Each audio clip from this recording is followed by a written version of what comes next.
परमेश्वर जीव साथ है। अमित काल गए बीत,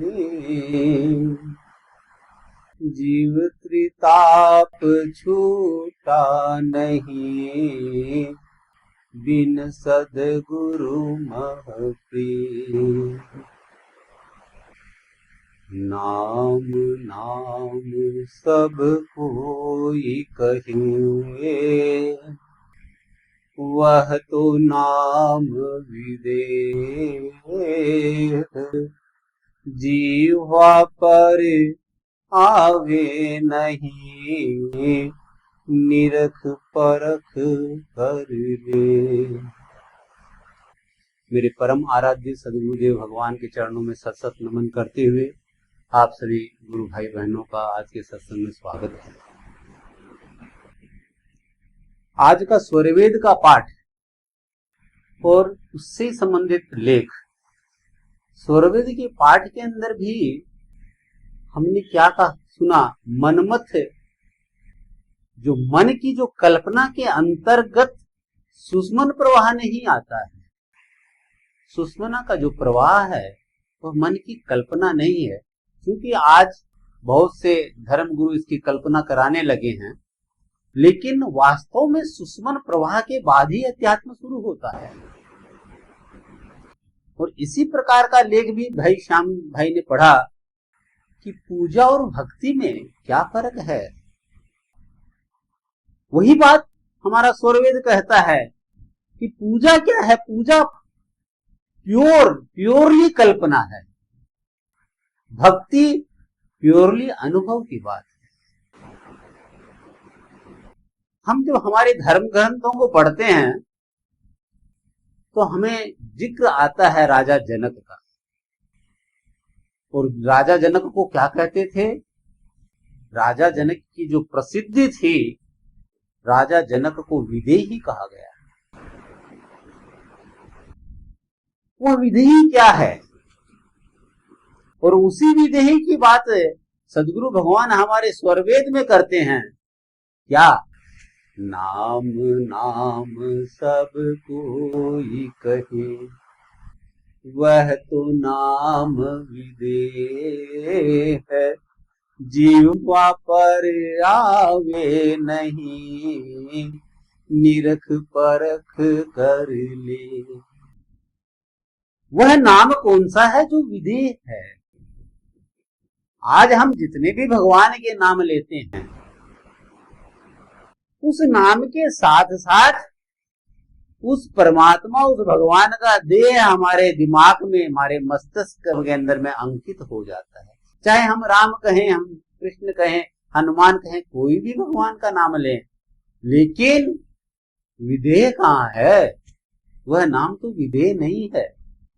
वह नाम लेते ही हमारी कल्पना के अंदर में वह देह स्थापित हो जाती है। और उसका प्रभाव क्या होता है? जब देह स्थापित हो जाती है तो वह फिर भक्ति नहीं है, वह फिर पूजा है।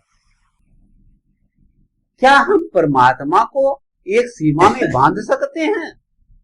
हम परमात्मा को अपनी एक सीमा में नहीं बांध सकते। क्या करते हैं हम हमारी चेतना को एक सीमा में बांध देते हैं। हम बंध जाते हैं, एक लिमिटेड धरातल पर बंध जाते हैं। और जहां पर हम अपने आप को एक लिमिटेड धरातल पर बांध लेते हैं, उसका नाम पूजा है, उसका नाम संप्रदाय। परमात्मा सबका है, किसी एक जाति विशेष का नहीं। आज हम देखते हैं मंदिरों में, हम देखते हैं कि एक भगवान की मूर्ति लाई, उसे स्थापित कर दिया गया, और फिर क्या करते हैं हम? उस मूर्ति में प्राण प्रतिष्ठा करते हैं।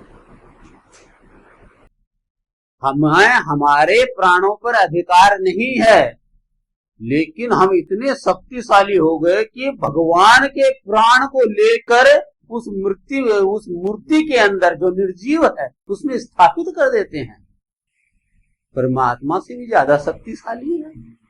यह जानते हुए कि वह मूर्ति कभी जीवित नहीं थी और न कभी वह जीवित हो सकती है, फिर भी हम करते हैं। इसलिए हमारी श्रद्धा के अनुसार, हमारी आस्था के अनुसार हम मान लेते हैं और हम करते हैं। और एक बार विचार किया जाए इस बात पर कि जिस पुजारी ने, जिस पंडित ने उस मूर्ति के अंदर प्राण प्रतिष्ठा की थी, अगर एक्सीडेंटली उसका नौजवान पुत्र की मृत्यु हो जाए और उसे कहा जाए कि भैया तुमने तो ईश्वर की प्राण प्रतिष्ठा की थी, इस बालक की भी प्राण प्रतिष्ठा कर दो, वह रो रो के पागल हो जाएगा, उसमें वह सामर्थ्य नहीं है कि वह अपने पुत्र के भीतर में प्राण प्रतिष्ठा कर दे। यह सामर्थ्य उसमें नहीं है और वह करेगा भी नहीं। क्यों? क्योंकि वह करने के प्रयास में तो उसकी असफलता हमारे सामने आ जाएगी। हाथ कंगल को वार से क्या। तो ये जितने भी कर्म कांड हम चल रहे हैं, हम अपने आप को धोखा दे रहे हैं, उसकी पोल खुल जाएगी। तो वहां वह प्रयास नहीं करता है, मूर्ति के सामने बैठकर प्रयास कर देगा कि हमने इस मूर्ति की प्राण प्रतिष्ठा कर दी। कैसा पागलपन है। और उस पागलपन के हम शिकार भी होते हैं खुशी खुशी। गणेश महोत्सव के अंदर में हर गणेश के भीतर हम प्राण प्रतिष्ठा करते हैं और फिर उसी गणेश मूर्ति को हम विसर्जन कर देते हैं। हमने परमात्मा का एक खेल रच लिया है हमारे मनोरंजन के लिए, इसमें परमात्मा को कोई लेना देना नहीं है। और इस सारे खेल को सदगुरु भगवान क्या कहते हैं? यह एक पूजा है, भक्ति नहीं है। यह भी एक संप्रदाय है, यह अध्यात्म नहीं है। अध्यात्म कैसे हो सकता है? आप विचार करें कि आपका यह शरीर है और हर धर्मगुरु कहता है कि यह शरीर हम नहीं है। जब हमारा यह शरीर है, यह शरीर भी हम नहीं है, हम इस शरीर से भिन्न है, तो क्या परमात्मा एक शरीर है? परमात्मा की मूर्ति क्या वह परमात्मा है? हमने उस परमात्मा को, उस राम को एक शरीर में, एक चमड़ी में बंद कर दिया।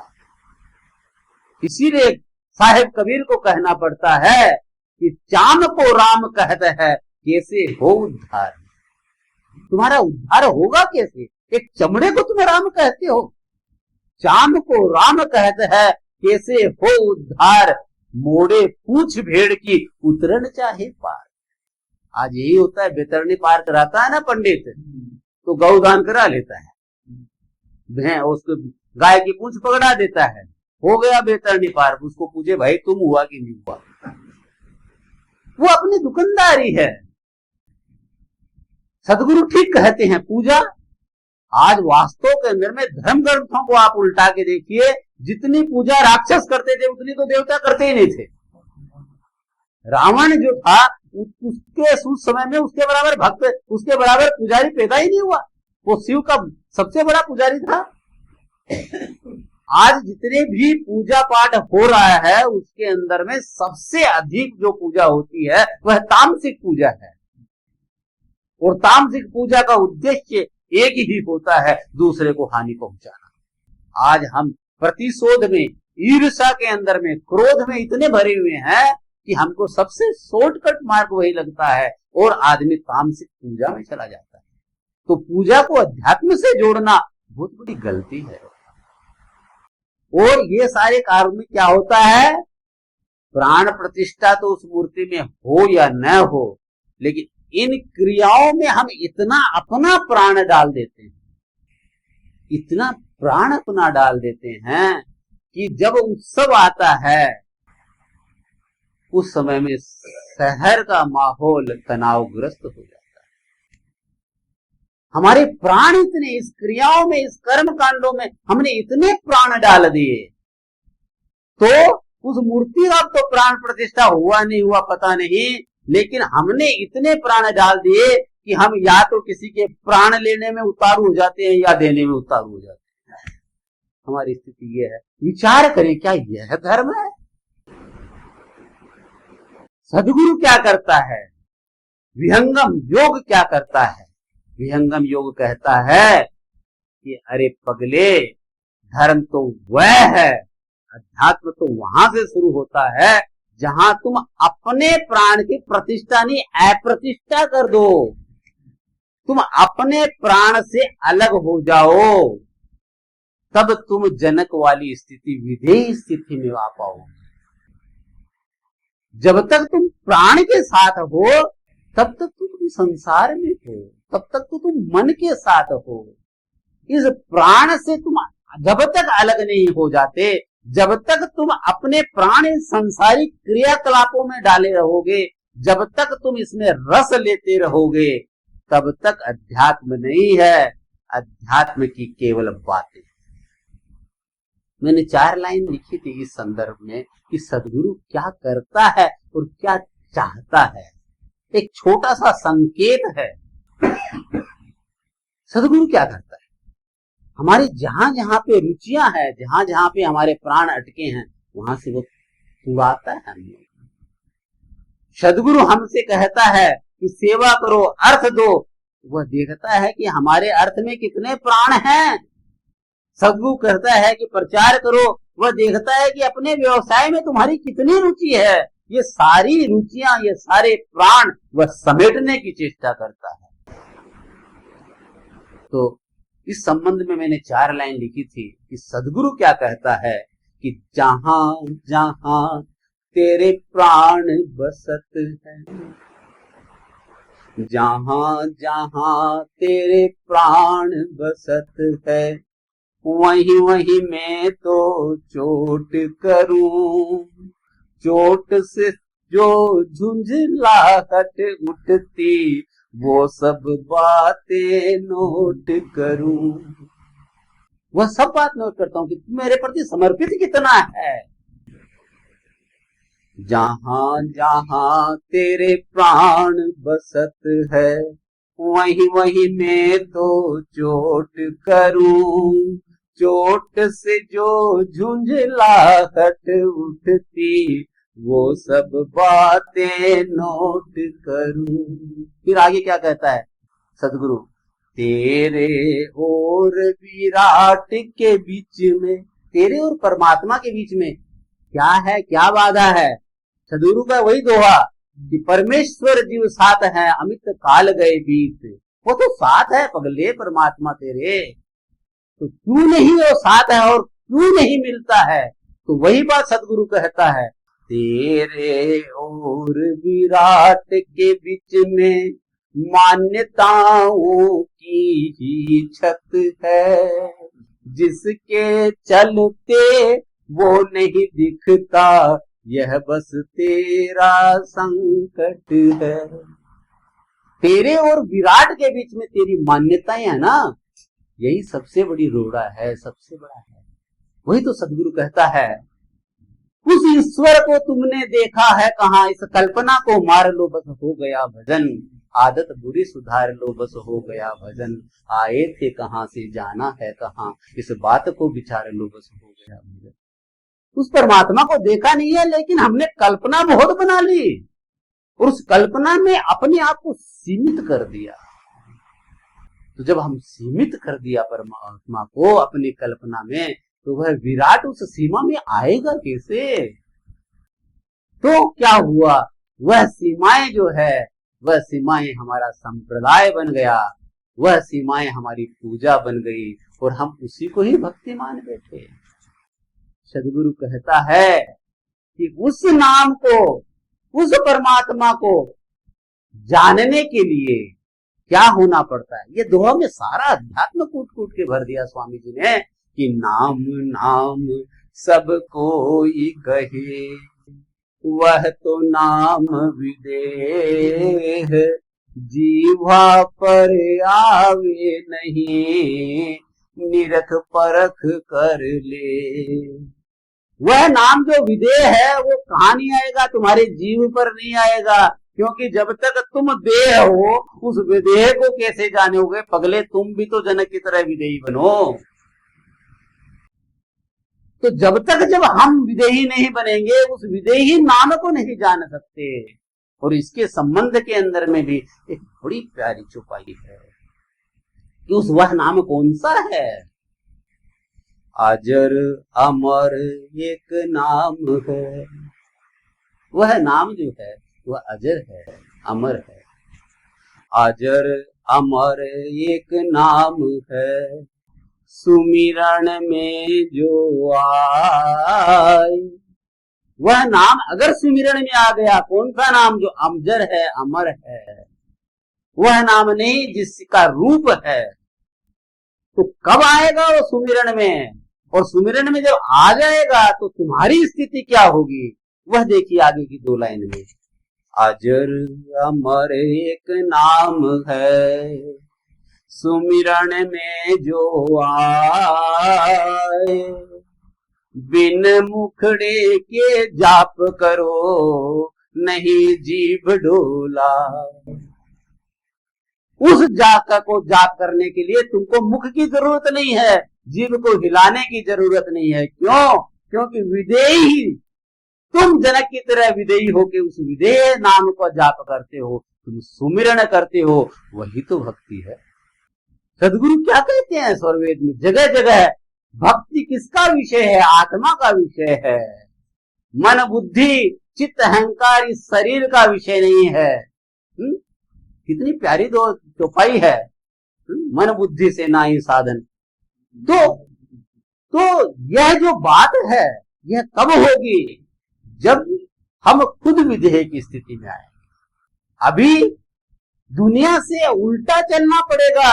जब दुनिया परमात्मा की प्राण प्रतिष्ठा करती है, उसी जगह हमको हमारे प्राण की अप्रतिष्ठा करनी है, उस प्राण से अपने को अलग कर देना है। इसका नाम विहंगम योग है। और जब हम विहंगम योग की साधना करेंगे, अभी हमारे साथ में प्राण है। एक वो बहुत प्यारा सा गीत था कि जाने वह कौन सा देश, न चिट्ठी न कोई संदेश, जहां तुम चले। अब वो चला गया, उसके बारे में बोलते तू कहां चला गया? अरे पगले, जब तुम इसमें रहते रहते वो जगह का पता ठिकाना जान लो, तो फिर ये गाने की जरूरत नहीं पड़ेगी। तो इस स्थिति को प्राप्त करने के लिए विहंगम योग के अलावा कोई भी साधन नहीं है। मृत्यु आप देखत मरे, ऐसा मरण सुहाय, जन्म मरण स्वाधीनता, तब योगी पद पाए। विहंगम योगी का जो डेफिनेशन है कि तुम्हारा जन्म और मृत्यु पर अधिकार हो जाता है, तब तुम योगी हो, तब विहंगम योगी हो। तब तुम्हें गाना थोड़ी पड़ता है, जाने वह कौन सा देश जहां तुम चले गए। तब हमारा अधिकार है, हम जब चाहे प्राण विहीन हो जाते हैं, तब ना हम प्राण प्रतिष्ठा कर सकेंगे। जन्मना प्राण प्रतिष्ठा है और शरीर का त्याग वह मरकर फिर मरना नहीं, ऐसा मरण सुहाय, जन्म मरण स्वाधीनता। तो यह जो स्थिति कब आती है? जब प्राण के रहते रहते प्राण से अलग होने की क्रिया हमें आ जाए, तब हमें प्राण के साथ होने की क्रिया भी आ जाएगी। अन्यथा तो केवल क्रियाकांड है। पंडितों के माध्यम से अपने को मूर्ख बनाते रहो, दक्षिणा दान देते रहो, उसकी दुकानदारी चलती रहे, फिर भजन नहीं होता। और जब भजन होता है विदेही नाम का, तब वह मीरा गाती है, मन लाग्यो मेरो यार फकीरी में। किसका लगता है फकीरी में मन? कौन? किसी को पूछ लो फकीरी, अरे ना बाबा, हे भगवान नाराज मत हो जाइए। लेकिन वह कहती है, जब विदेह अवस्था प्राप्त होती है मीरा की, तो वह कहती है, मन लाग्यो मेरो यार फकीरी में, जो सुख पायो नाम भजन में, वो सुख ना ही अमीरी में। जो सुख पायो नाम भजन में, वह बोलती इतना सुख मिलता है नाम भजन में। और हमारी स्थिति देखिए, उठावने में हम लास्ट के 5 मिनट में जाते हैं। सुख हमको क्या है, 10 मिनट कटना मुश्किल हो जाता है। क्यों? वह नाम भजन नहीं है, वह तो एक आडंबर है। तो जो सुख पायो नाम भजन में, वो सुख ना ही अमीरी। एक भजन है, प्रचलित भजन है, मैं कहता हूं उसमें थोड़ा संशोधन कर देना चाहिए। एक भजन है ये कि मुझे है काम ईश्वर से, जगत रूठे तो रूठने लगे। मैंने कहा थोड़ा सा गड़बड़ हो गई यहाँ पे। क्यों? देखिए सदगुरु क्या कहता है, सदगुरु क्या कहता है, जब हम किसी के रूठने की फिक्र करते हैं तो इसका मतलब हमारी चेतना भी वहीं पे है। जब जो सुभाष जी ने कहा कि मेरी प्रसन्न, अगर कोई प्रसन्न मेरी प्रशंसा करता है और निंदा करता है, दोनों मेरे साथ मेरे लिए एक है, तब मैं उससे ऊपर उठ गया। सदगुरु कहता है मम सदगुरु आदेश है, सत्य करो उपदेश, भला बुरा जग मान ही, संत चले निज देश। वो अपना देश पर चले जाएगा, और जो संत जानता है उसका देश कौन सा है, वही संत जो है वही सदगुरु है, और वही सामर्थ्य रखता है। जब वह बोलता है कि संत चले निज देश, तो वह यह भी बोलता है कि काल के ऊपर पांव दे, सदगुरु का उपदेश, साहेब अंक पसारिया, ले चल कहां अपने देश। संत चले देश, तुमको पता है वह देश कौन सा है। तो सदगुरु क्या कहता है कि भजन जो है वह क्या है, अगर तुमको ईश्वर से काम है तो जगत रूठे तो रूठन देने नहीं, मुझे है काम ईश्वर से, जगत छूटे तो छूटन दे, मुझे है काम ईश्वर से, जगत छूटे तो। बोलिए सदगुरुदेव। बहुत बहुत धन्यवाद सर।